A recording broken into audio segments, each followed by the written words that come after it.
Hai semua. Dalam video kali ini, saya nak cakap tentang informasi baru tentang filem Tiongtok Focus. Saya pernah membuat video tentang Tiongtok Focus pada beberapa minggu yang lalu.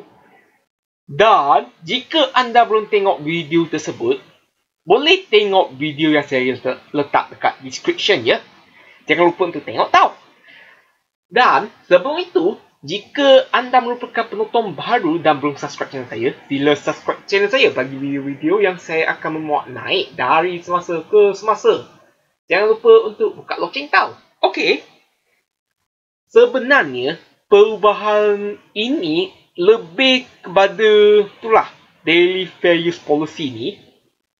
Sebelum itu, saya pernah katalah dalam filem Focus ni, dia ada FUP harian sebanyak 5 GB ya. Itu adalah tambahan daripada itu FUP bulanan, iaitu 50 GB, 60 GB dan lain-lain pada beberapa hari yang lalu lah. Termasuklah exam JAS ke, Sua Cincau ke dan lain-lain. Ada pengguna lah telah nampak bahawa terdapat beberapa perubahan ataupun sedikit perubahan tentang pelan fokus ni. Semua benda tu dia masih sama, tapi apa yang berubah dalam pelan ni adalah macam ni. Yang ni saya ambil dari laman Sua Cincau ya, sebab agak malas lah nak potong-potong sikit. Sebelum itu kan, dalam itu TNC dia ada kata macam ni lah. 50 GB tu kelajuan sehingga 6 megabits dan 3 megabits pada 5 petang hingga 8.59 pagi lah. Data ni adalah tertakluk pada FUP 5 GB setiap hari ya. Sebelum tu dia punya FUP ada 50 GB dan ada FUP harian juga iaitu 5 GB ya. Ini boleh katalah agak tidak masuk akal lah. Sebab kan ada bulanan, FUP bulanan. Kenapa ada FUP harian pula? Itulah. Selepas itu, pada beberapa hari yang lalu lah, ada netizen dan ada beberapa page YouTube seperti Exam ke ataupun Sua Cincau ke, mereka pastilah bahawa terdapat perubahan dalam TNC mereka di mana tak ada lagi 5 GB daily cap ya. Itu sudah buang. Benda yang lain boleh kata masih sama. Anda boleh nampak ya dekat laman web Tiongtok untuk fokus 48 ke 68 ke, perubahan tu pun sama juga sebenarnya.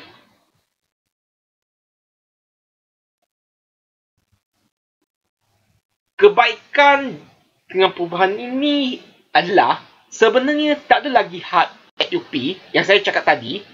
Memang tak masuk akal lah. Dah ada FUP bulanan, ada FUP harian pula.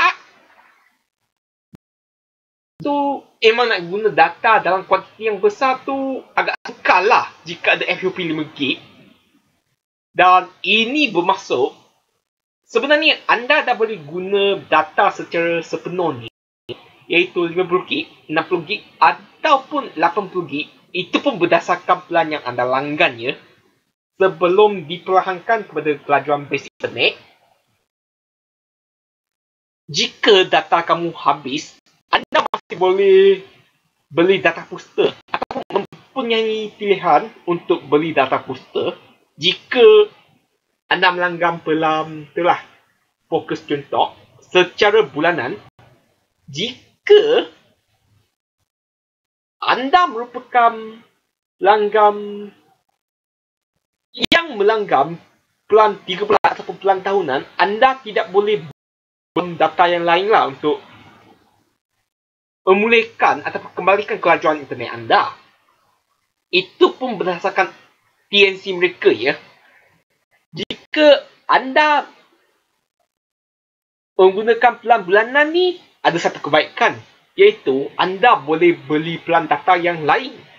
untuk kembalikan kelajuan ya, itu on top on your existing speed lah. Harga tu lebih mahal sikit, iaitu 38, 48 dan 68 untuk bulanan lah. Tapi ia boleh jimat duit lah. Ataupun jika nak cakap nak jimat duit, tidak. Tapi nak ada tahan untuk anda untuk beli data pas yang baru supaya anda boleh kembalikan kelajuan lah. Dengan 50GB, 60GB tu, itu satu kebaikannya. Dan walaupun anda tak boleh nak beli plan data yang lain untuk kembalikan kelajuan internet anda, terutamanya untuk sesiapa yang melanggan plan 3 bulan dan plan tahunan lah, sebab anda dapat diskaun tu lah. Anda masih boleh beli data booster dengan harga RM3 ya, jika anda perlulah.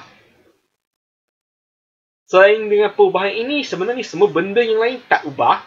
Jika nak tahu lebih lanjut, boleh tengok video yang saya buat sebelum itu. Dan anda boleh tekan link dekat description ya. Dan ini saja dalam video ini. Jika anda suka video ini, boleh kongsikan video ini kepada rakan-rakan anda, keluarga anda supaya mereka. Dan jangan lupa untuk bagi like ya. Jangan lupa untuk subscribe channel saya bagi video-video yang saya akan memuat naik dari semasa. Jangan lupa untuk buka lonceng tau. Jumpa lagi di video akan datang. Bye.